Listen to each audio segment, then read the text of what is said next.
Que nous avons apporté les sons et la bénédiction. Est-ce que je peux commencer? Est-ce que je peux commencer? Amen.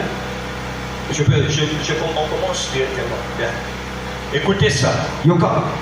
Nous connaissons tous la création de Genèse chapitre 1. Regardez-moi. Nous connaissons tous la création de Genèse chapitre 1. Au commencement, Genèse 1:1, au commencement, Dieu créa les cieux et la terre. Qui dit Amen? Amen. Au commencement, Dieu créa les cieux et la terre. Vous allez remarquer qu'il y a un point à la fin de cette phrase-là. Et le point est en train de marquer la fin de la citation. Et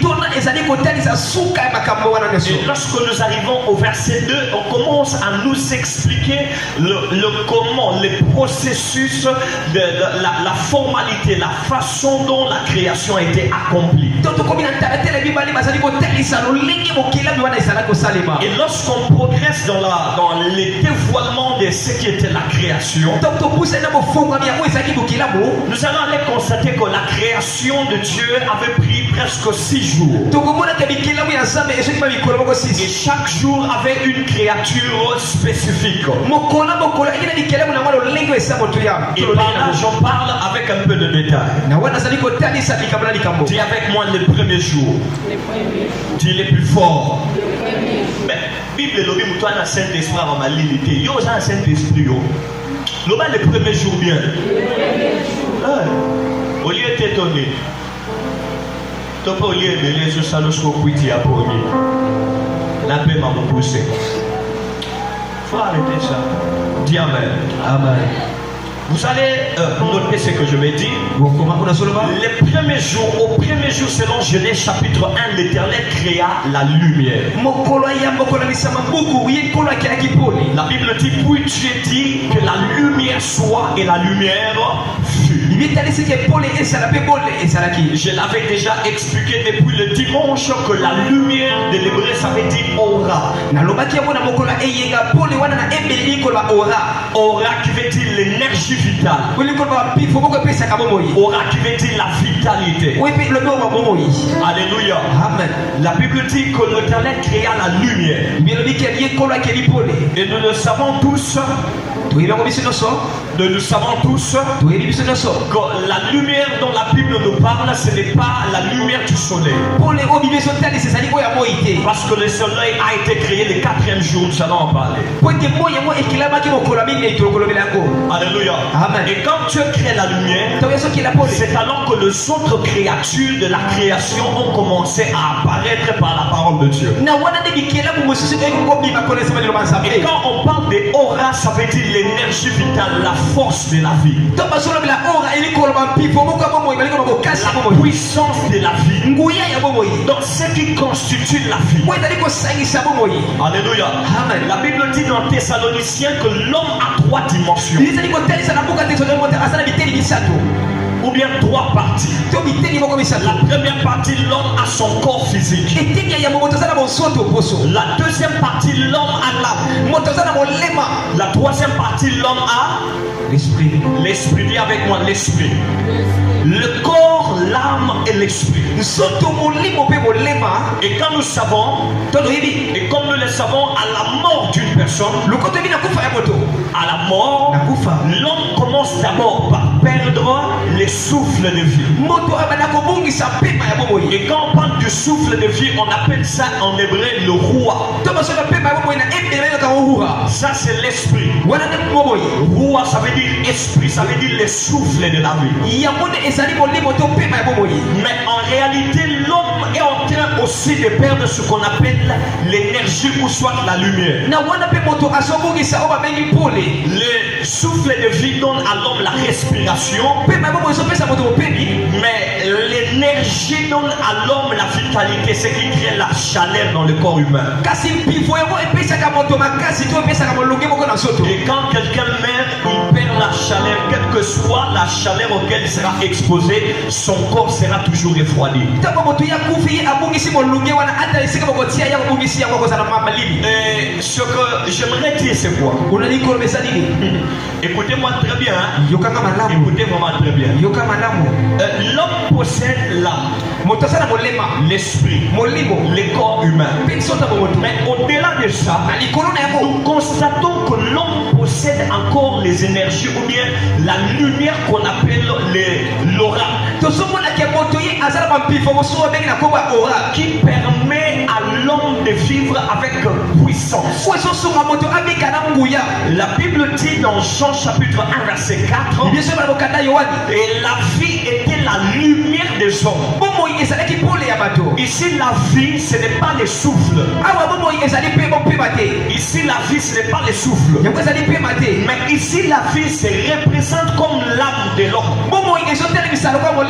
Mais on dit que la vie là possédait et contenait la lumière. Donc cela veut dire que l'âme de l'homme possède certaines lumières. Voilà pourquoi les occultistes et certaines religions croient qu'il existe ce qu'on appelle les corps éthériques. Les corps éthériques, ce sont les corps qui portent la lumière. Les corps qui permettent de donner la chaleur au corps humain. Ce sont des corps invisibles mais que l'homme possède. Est-ce que je parle à quelqu'un? Ce sont des corps qui portent des lumières dans l'homme. Et c'est pourquoi la Bible dit que Dieu éclaire les cieux de votre cœur. Dieu illumine les cieux de vos cœurs. Et nous savons tous que le cœur est attaché à l'âme d'une personne. Et la Bible dit que Dieu illumine les cieux de votre cœur. Donc cela veut dire que Dieu ajoute de la lumière dans votre homme intérieur qui est l'âme. Est-ce que je me fais comprendre? Et à quoi sert cette lumière? On parle que cette lumière, c'est ce qu'on appelle l'aura, qui est l'énergie de la vie. Ce qui permet à un corps d'avoir la vie, la puissance. C'est ça. Maintenant, écoute ce qui se passe. En réalité, l'homme qui possède les trois parties possède aussi d'autres parties. Maintenant, les corps de lumière permettent des transitions, de transmettre dans les corps intérieurs de l'homme les énergies qui se trouvent sur la terre. Bon, par là, j'aimerais l'expliquer d'une manière simple. Qui ont étudié la géographie, ils font ça. Qui ont très bien étudié la géographie. Habité par la géographie, mais la géographie bien. Bon, pour ceux qui ont étudié la géographie, ils savent que la terre que nous habitons possède des couches dans l'atmosphère. Les hommes qui ont étudié ça disent amen. Nous on connaît ça, non? On connaît des noms, ionosphère, des stratosphères, il y en a beaucoup. Et que servent ces couches-là? Ces couches-là servent à filtrer les énergies et l'atmosphère pour transmettre à la terre l'atmosphère et les énergies capables pour que l'homme, les énergies dont l'homme peut contenir. Voilà. Donc, en réalité, voyez le soleil que nous voyons là. La chaleur du soleil que nous ressentons là. C'est pas la chaleur réelle. Mais c'est la chaleur filtrée par ces couches invisibles. Et quand cette chaleur descend vers nous, ça devient maintenant l'atmosphère dont l'homme peut se servir pour vivre. Maintenant, les corps de lumière, les corps éthériques jouent aussi de tels types de rôles. Ces corps-là permettent à l'homme de filtrer les les énergies afin d'emmagasiner ce qui est essentiel pour la vie. Voilà pourquoi celui qui dort, quand il se réveille, il restaure ses forces. Ce n'est pas parce qu'il a mangé, mais c'est parce que son corps de lumière a attiré les vents, les énergies, les ions, les électrons qui circulent dans l'air, et l'a emmagasiné dans son corps. Ça, c'est la physique, c'est pas l'évangile. Dis amen. Amen. Dis-moi amen. Amen. Bon, quand même, on a compris que la lumière sert à donner la vie dans l'âme d'une personne. C'est pourquoi quand on parle de l'état de l'âme, on cherche à connaître si ton âme a rencontré la lumière ou ton âme a rencontré les ténèbres. Si ton âme a rencontré la lumière, alors ton âme elle est vivante. Si ton âme n'a pas rencontré la lumière, ton âme est une âme morte. Bon, entre parenthèses, c'est un très grand enseignement qu'on peut donner pendant beaucoup de temps. Donc, le premier jour, Dieu a créé la lumière qui permet de donner la vie à la création. Qui dit amen. Amen. Le deuxième jour, Dieu a créé les ciels. Le troisième jour, Dieu a créé la flore ou l'environnement. Voyez, la flore, les arbres, le sabre, beaucoup de formes d'arbres. Dieu a créé ça. Est-ce que quelqu'un comprend? Le quatrième jour, Dieu a créé le soleil, la lune et les étoiles.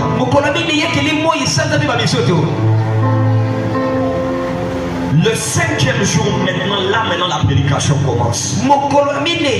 Le cinquième jour, Dieu crée les animaux aquatiques. Et la Bible dit Dieu les bénit. Il dit multipliez-vous, soyez féconds et remplissez les eaux. Quelqu'un me comprend très bien. Suivez l'enseignement. Le sixième jour, Dieu crée les animaux terrestres et il crée l'homme. En fait, les animaux de la terre ont été créés le même jour que l'homme. Le chiffre 6 ne représente pas seulement l'homme, mais ça représente aussi l'animal. Apocalypse dit c'est le nombre d'hommes, mais l'homme est attaché à l'animal. D'ailleurs, même certains scientifiques expliquent que l'homme est une progression des animaux, des chimpanzés, tout ça.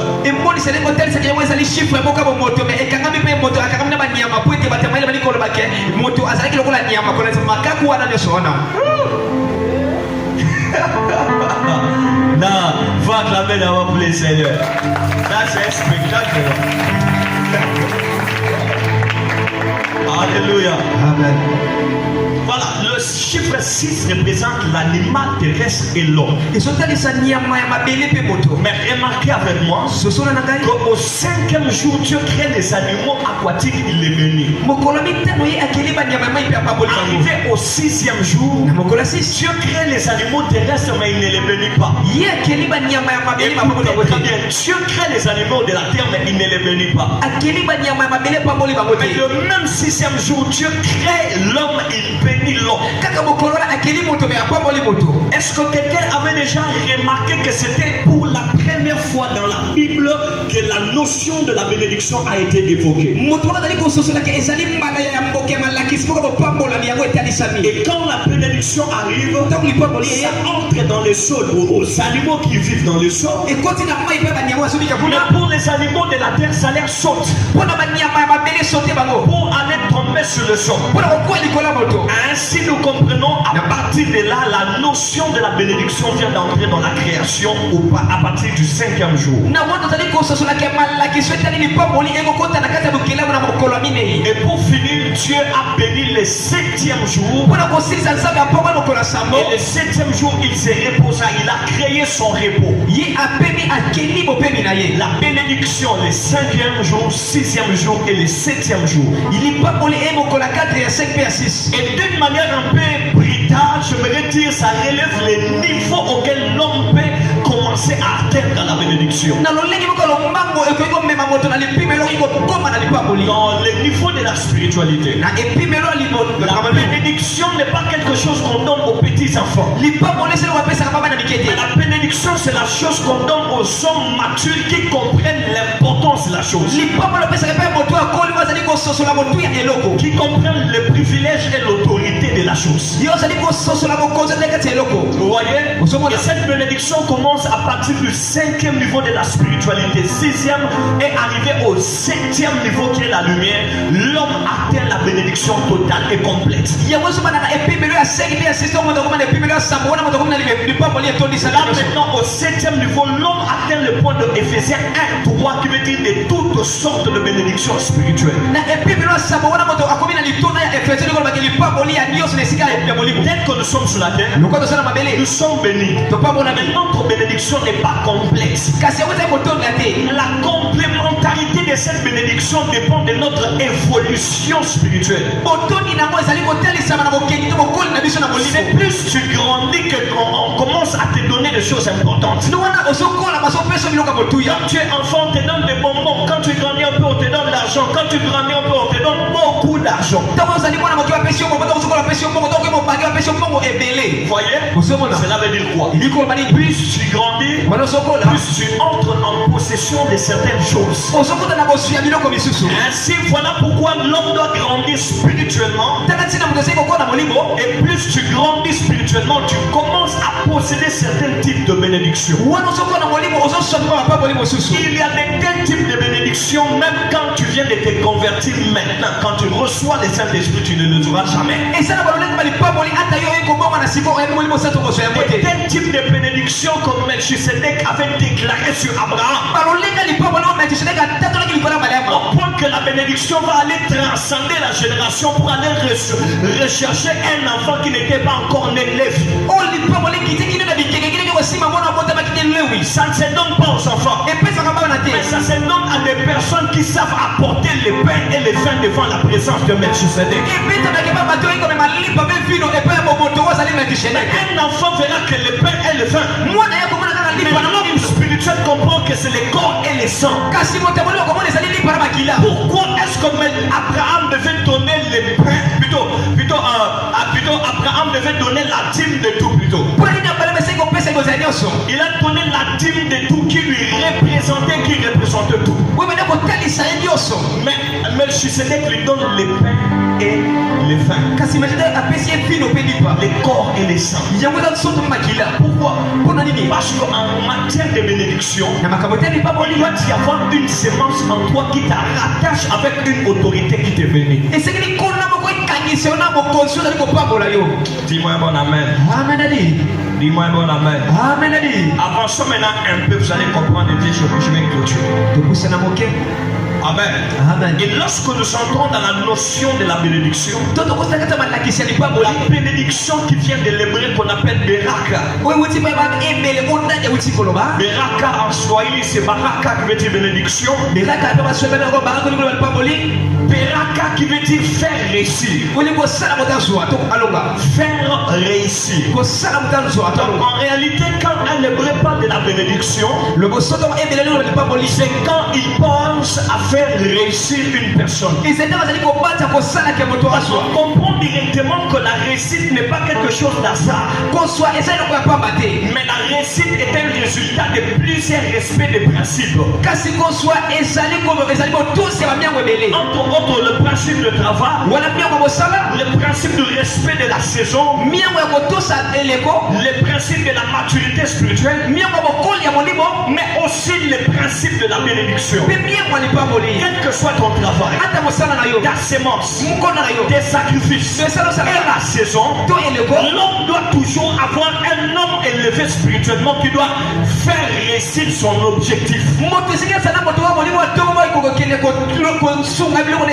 L'homme qui va prononcer des bénédictions sur lui, s'il ne parle pas sur toi, quels que soient tes efforts, tu ne réussiras pas, mais tu vas évoluer.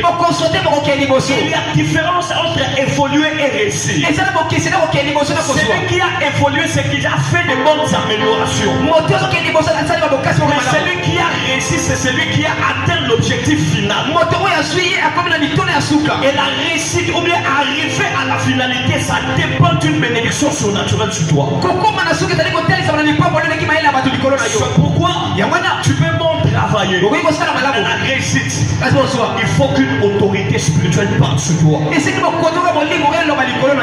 Ah oui.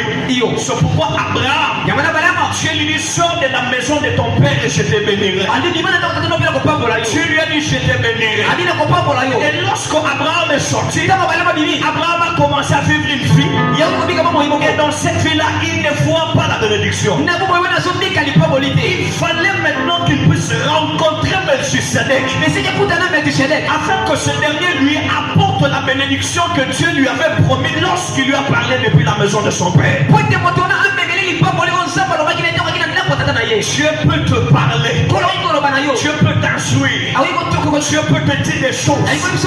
Mais lorsque tu parles fait, il te faudra rencontrer toujours un homme comme Melchisedec qui prononcera des miracles sur toi pour te faire réussir. Dieu peut te dire, fais cette offrande et tu seras béni.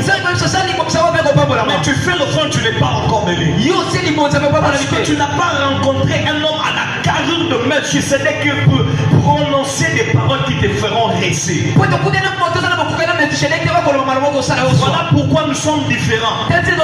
On a reçu le même Seigneur, mais on n'a pas reçu la même onction. On a reçu le même ministère, mais on n'a pas reçu la même autorité. Oui, il y a toujours des hommes que Dieu place au-dessus des autres. Non pas pour diminuer les autres, mais pour ouvrir les chemins à d'autres qui viendront après. C'est cela qu'on appelle des pères. Alors que les fils et les filles vont prophétiser, alors que les vieillards auront de songes, alors que les jeunes gens auront de visions, on parle de toutes les catégories sauf les pères. On a parlé de jeunes, on a parlé de vieux, on a parlé des enfants. Pourquoi on ne parle pas des pères? Parce que ce sont les pères qui sont les possesseurs de la prophétie. Ce n'est pas les jeunes gens qui vont posséder. Non, c'est les pères qui ont la prophétie et il va les transmettre aux jeunes gens, aux vieillards, et il va les transmettre aux enfants. En réalité, lui-même, Dieu ne lui donne rien. Et ce que Dieu lui donne, il les donne pour le autres. Et un père, c'est celui qui prie pour avoir des choses qui lui servira de donner à d'autres personnes. Un homme qui est béni, c'est un homme qui a rencontré Dieu. Dieu lui a donné des choses pour aller donner à d'autres personnes. C'est ce qu'on appelle source de bénédiction. Dieu parle qu'Abraham, je ferai de toi une source de bénédiction. À partir de là, on comprend qu'il n'y a aucune source qui ne boit son eau. C'est pourquoi Abraham n'avait jamais possédé la terre promise. On t'a promis la chose, mais jamais toi-même tu n'as habité là-bas. Pourquoi? Parce que tu dois les transmettre à la génération qui viendra après toi.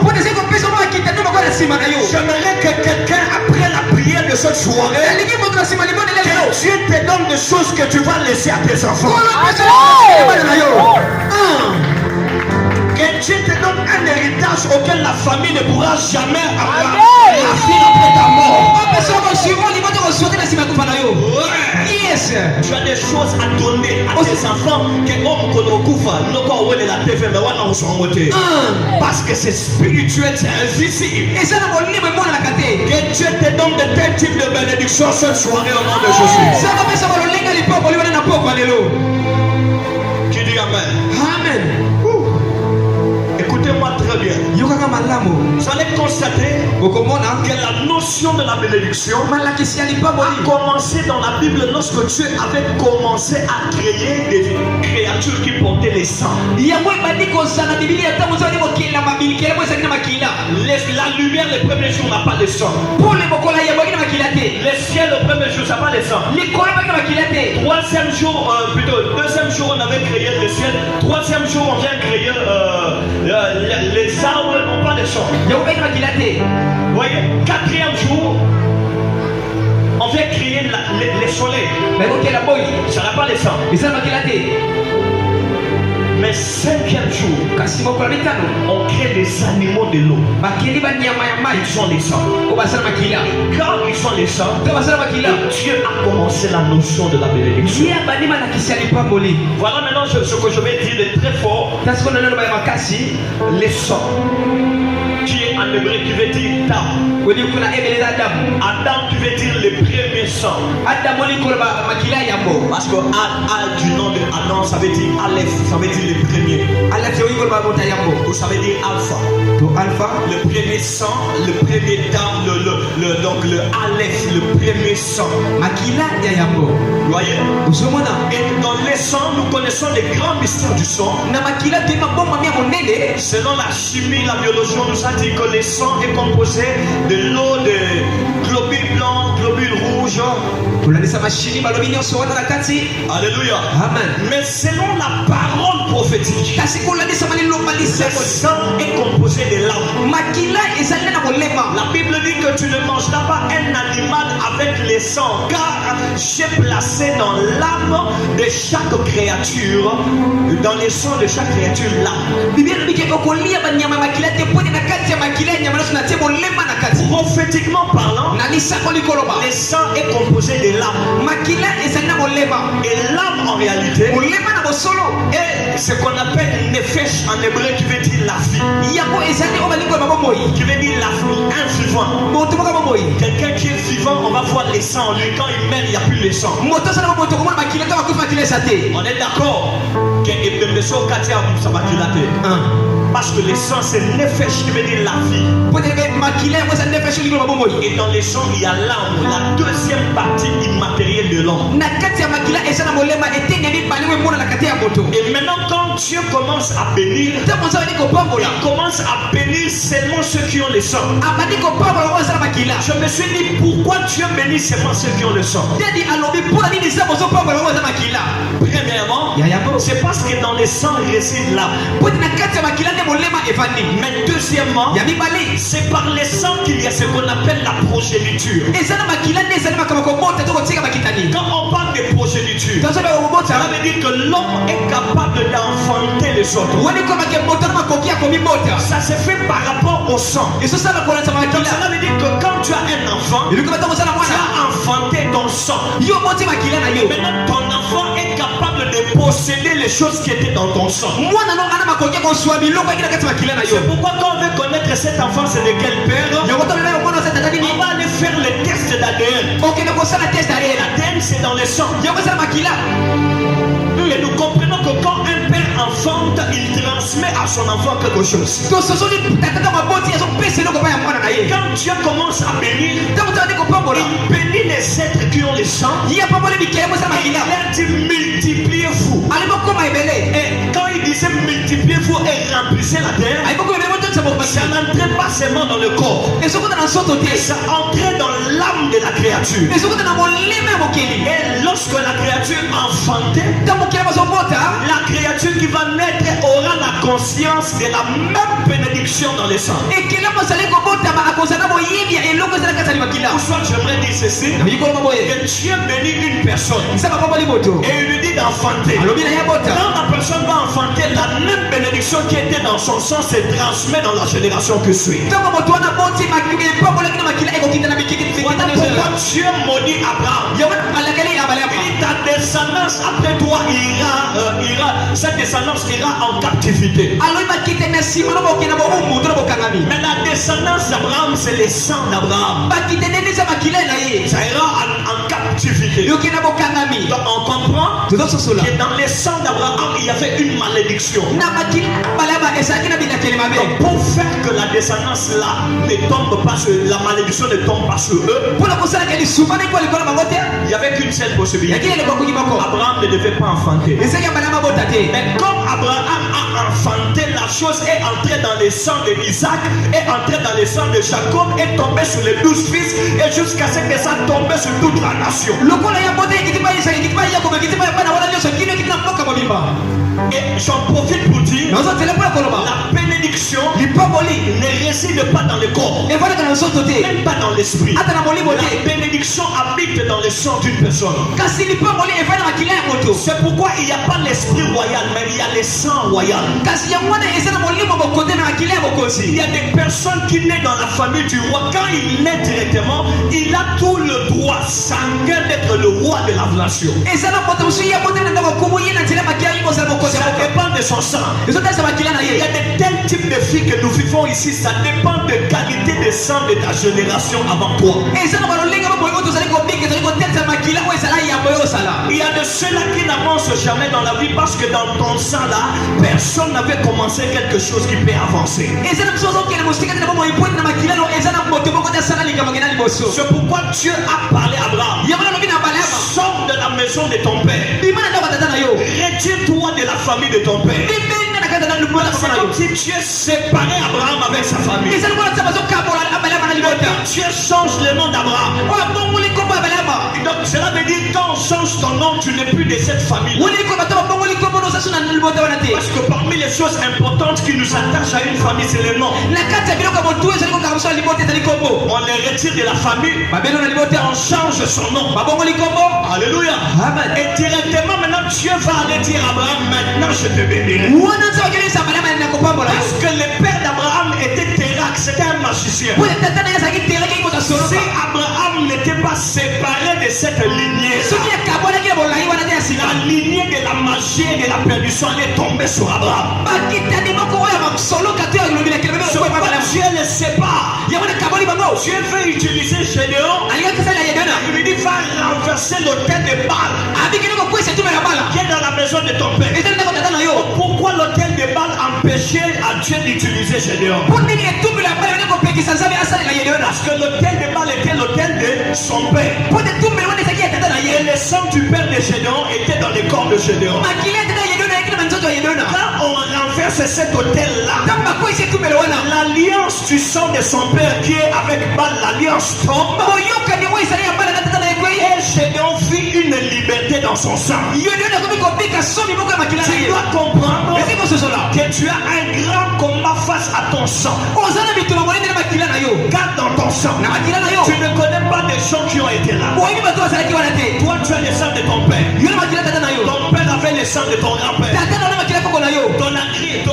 Ton grand-père avait le sang de ton arrière-grand-père.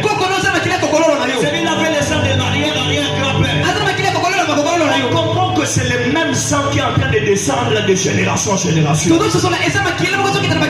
Si une seule personne dans cette génération avait apporté une mauvaise semence dans les sangs, que tu le fais ou pas, ça va se transmettre à tout le monde. C'est pourquoi Dieu, Jacob parle à Ruben. Il dit toi tu n'auras pas la prédominance. Il prononce cette parole. Ça entre dans les sangs de Ruben. Tous les enfants de Ruben, personne ne sera éliminé. Aujourd'hui tu vas poser des actes qui mettront de l'autorité dans ton sang. Les choses que tu vas enfanter soient enfantées avec autorité. Si je parle à un esprit vivant, dis Amen. Est-ce que je peux parler bien? Voyez, je parle du sang et de la bénédiction. Sachez la malédiction aussi habite dans les sangs. Quand Abraham était en train de maudire Cham, Noé en train de maudire Cham, c'était son fils, non? Il a dit des enfants Cham seront les esclaves de ses frères. Donc cela veut dire qu'ils ont un degré d'esclavage esclaves des esclaves.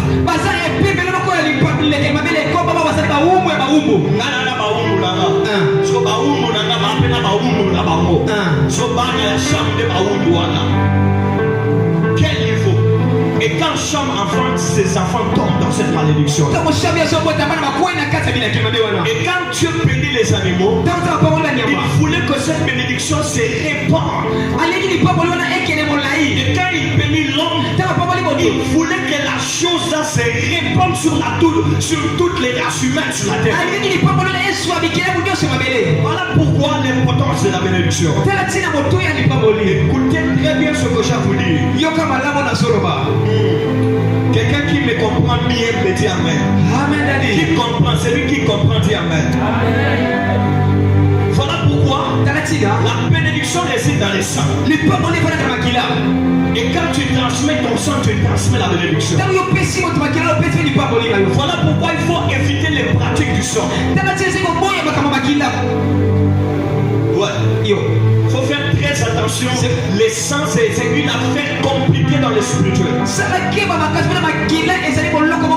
pas une petite affaire des enfants, non, c'est une chose spirituelle et surnaturelle. Quand on va te transfuser le sang d'une personne, tu ne connais même pas la personne. Non, parce que va traiter quand on va demander une santé, une infection. Mais est-ce qu'on avait traité ces sangs spirituellement? Est-ce qu'on avait traité ça spirituellement? Est-ce qu'on avait enlevé dans les sangs là les résidus de la personne passée? Écoutez ce que Abraham dit. Plutôt Isaac dit. Il parle à son enfant Esaü qui était chassé. Il dit, apporte-moi le mec que j'aime et mon âme te bénira avant de mourir. Non, il n'a pas parlé de l'esprit. Quelqu'un va aller lire dans la Bible. Si tu trouves ça, tu viens me rapporter. Il n'y a aucune chose qui montre une bénédiction venant de l'esprit.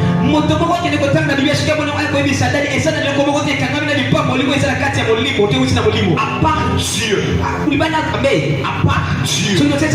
la bénédiction vient de là. Ouais. Mon esprit te bénira, non, mon âme te bénira.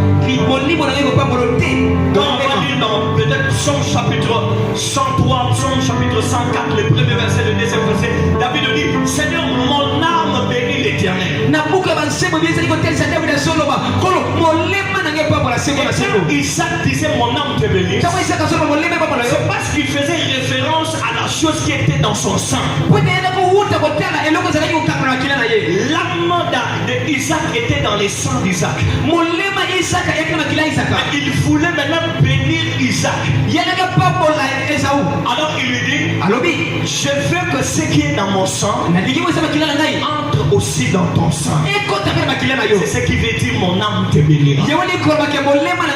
La bénédiction était sur son père Abraham. Mais elle s'est entrée dans Isaac. Maintenant quand Isaac fait bénir, il a besoin maintenant que ça entre dans son premier sang. Voilà pourquoi on parle du premier fils.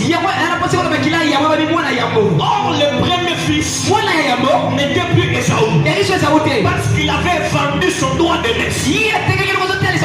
Quand il vend le droit de naissance, il quitte la position d'être le premier sang, le premier Adam. Il ne peut plus recevoir la bénédiction. Voilà pourquoi comme Jacob avait reçu le droit de naissance, il avait reçu la bénédiction. Écoutez-moi s'il vous plaît. Tu dois avoir une bonne position dans une famille lors de la transmission de la chose. Souvent, ça tombe sur les aînés. Les aînés sont là. Les aînés vont dire amen. Les aînés disent amen. Donc tu dois comprendre toi là. Et si tu ne réussis jamais, tu handicapes toute la famille.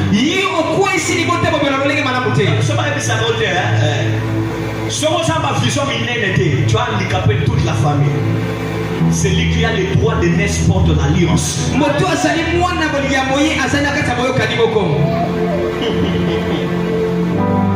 Donne-moi un bon amen. pourquoi? Écoutez ce que je vais dire et je vais conclure avec une très bonne pensée. Et cette bénédiction, ça se fait que quand tu enfantes les premiers-nés, possède beaucoup de droits de recevoir la bénédiction ou bien les résidus de ton âme.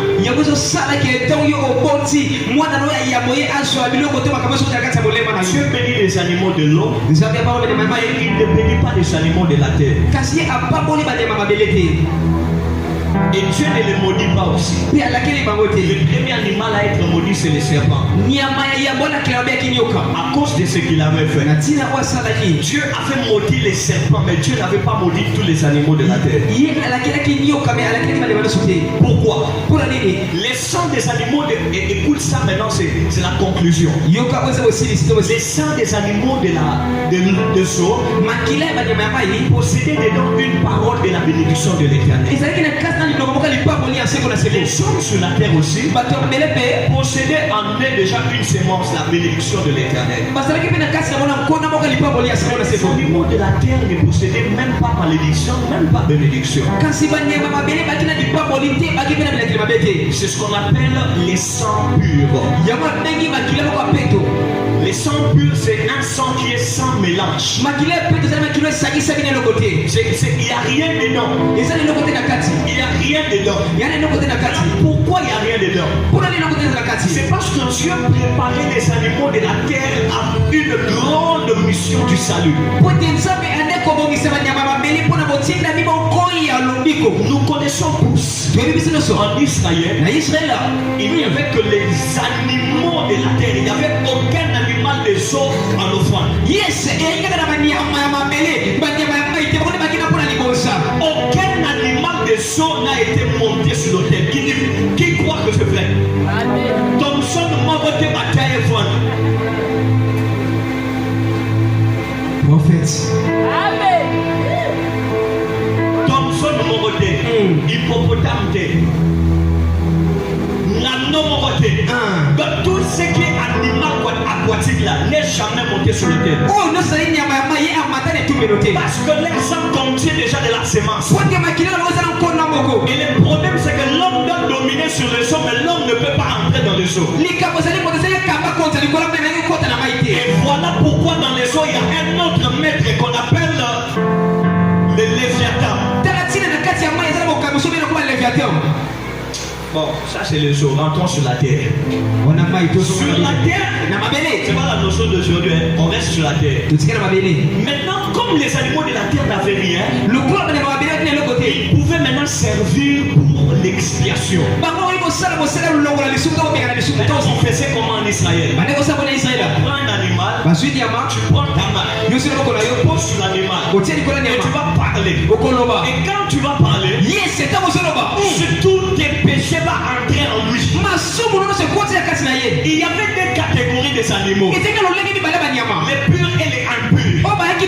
Les purs étaient disqualifiés par rapport à leur nature. Et ceux qui étaient purs étaient utilisés pour porter des semences. Voilà pourquoi quand quelqu'un a un péché, tu tiens seulement un animal comme ça. Tu parles tous tes péchés. Tes péchés entrent en lui et toi-même tu es libre. Maintenant on va prendre l'animal, on va les lapider et comme ça tu n'auras plus de péché. Son sang était pur et capable de porter des choses. Voilà pourquoi Jésus était venu comme un animal de la terre. Porter nos péchés par son sang pur. Lorsqu'il sera lapidé à la croix, l'humanité reçoit le salut de péché. Regardez dans la Bible, Jésus ne s'est jamais présenté comme un animal de zoo.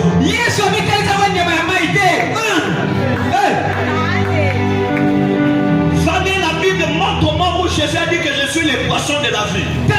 C'est le crocodile de la vie éternelle. Il n'y en a pas. Mais par rapport aux animaux de la terre, je suis le lion de la tribu de Juda. Il dit je suis le lion. Je suis voici les lions. Jean-Baptiste dit, voici l'agneau qui ôte les péchés du monde. Parce que les animaux de la terre n'avaient pas reçu de bénédiction ni de malédiction. Ils étaient appelés à porter des semences. J'aimerais dire à une personne que le sang, il y a de tels types de sang, comme le sang de Jésus, capable de porter des charges. Voilà pourquoi il a dit, venez à moi. Moi-même je porterai cela. La Bible dit, lui qui n'a jamais commis de péché, il a porté les péchés de l'humanité. Comment maintenant il a porté le péché de l'humanité? C'est dans son corps? Non, c'est dans son sang. Il y a le salut dans le sang de Jésus. Il y a la victoire dans le sang de Jésus. Il y a la force dans le sang de Jésus. J'en profite pour dire à quelqu'un, il est temps que tu comprennes que ton sang peut apporter le salut à ta famille.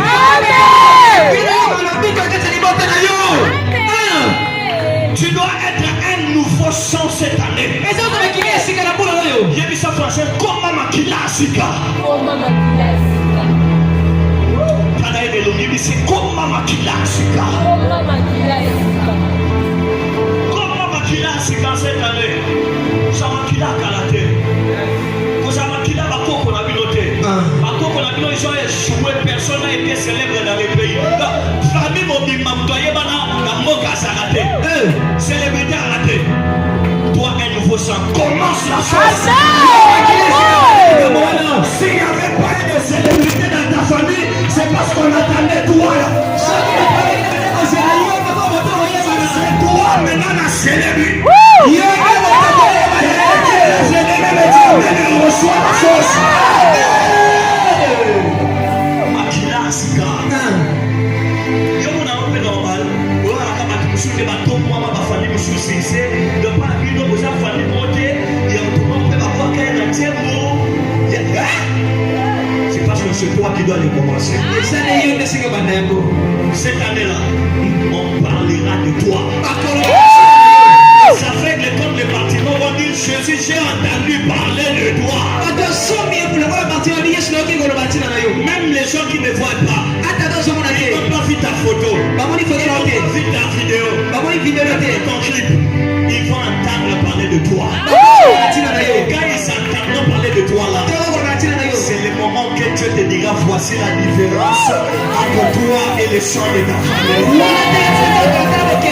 Celui qui me donne pas la main le reçoit.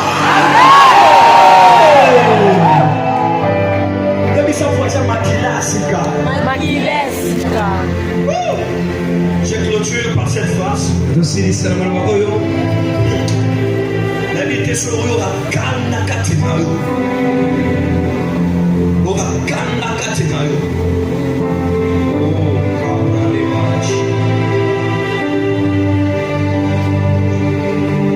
Il faut ce qu'il faut savoir.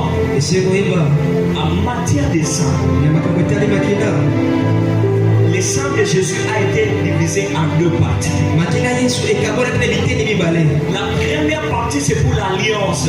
Le Christ, selon l'hébreu, il a amené ça dans les tabernacles célestes. Il est entré avec son propre sang. Il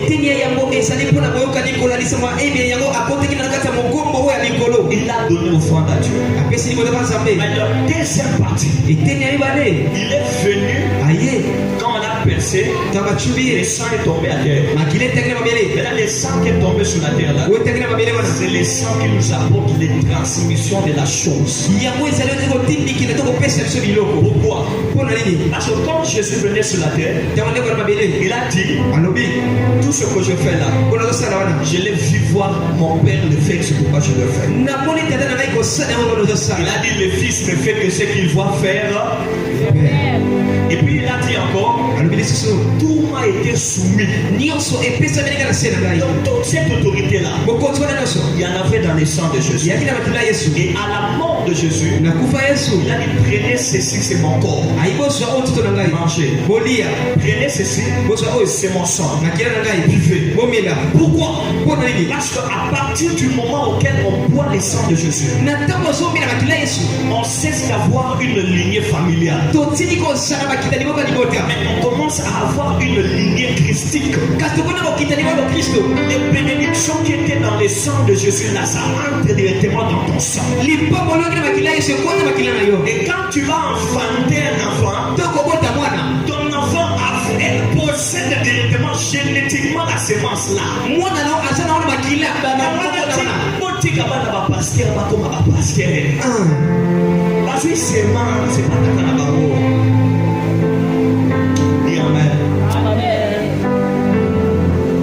Comment pasteur pour moi non comme pasteur au combattre dans pasteur to kanyote au église comme mayo mako montre la bana na mayo tabu bazao kema ko ba to église wana yo ndi bozaka wana asaka yetu bana na bandi bia ni koso bana na ba église bana na ye tambino tamba sala ki ba ko bino bolongo église wana bana ne bazaka na église ko siko beso bana bia bana ne tika ina bana na ye bénédiction, tu es ma serviteur en état, tu es la bénédiction, c'est une affaire familiale. Je dis bien la bénédiction, c'est une affaire familiale.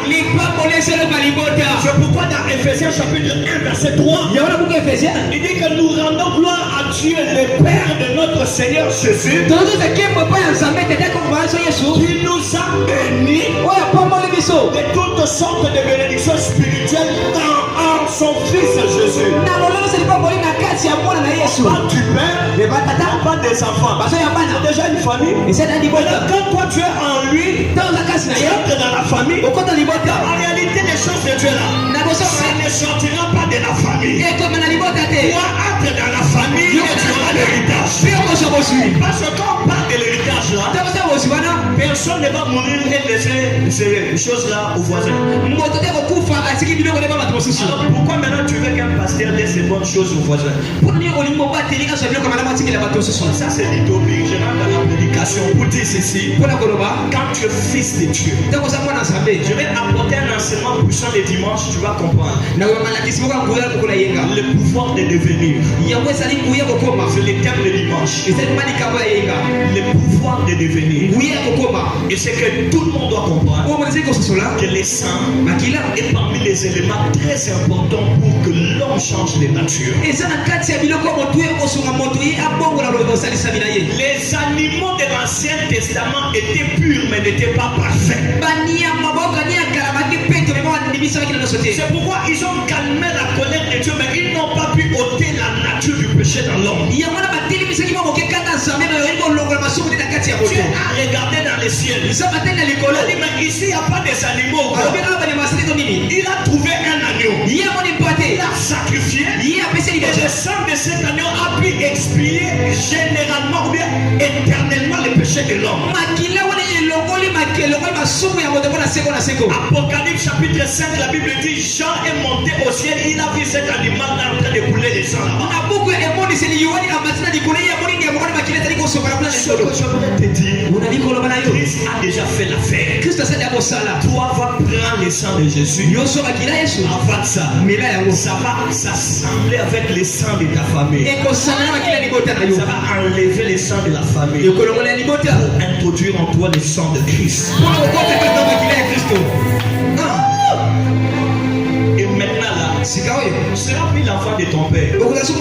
Tu seras l'enfant de Dieu. Il leur a donné le pouvoir de enfant dans le corps ou dans l'esprit. Dans le corps ou dans l'esprit. C'est partout. Et dans le corps, et dans l'âme, et dans l'esprit. Enfant de Dieu.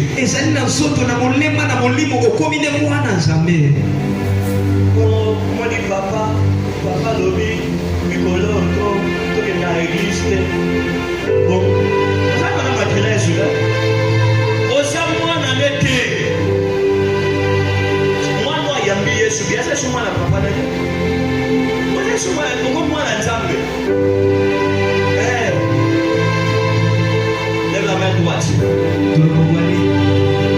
Je suis enfant de Dieu. Je suis enfant de Dieu. Je ne suis pas esclave. Je ne suis pas esclave. J'ai le sang royal. J'ai le sang royal. Nous allons très bien. Nous allons chez le sang royal. J'ai le sang royal. Nous allons chez le sang royal. J'ai le sang royal. Je ne suis pas esclave. Je ne suis pas esclave. J'ai le sang royal. J'ai le sang royal. J'ai l'héritage. J'ai l'héritage. J'ai le droit d'un héritier. J'ai le droit de l'héritier.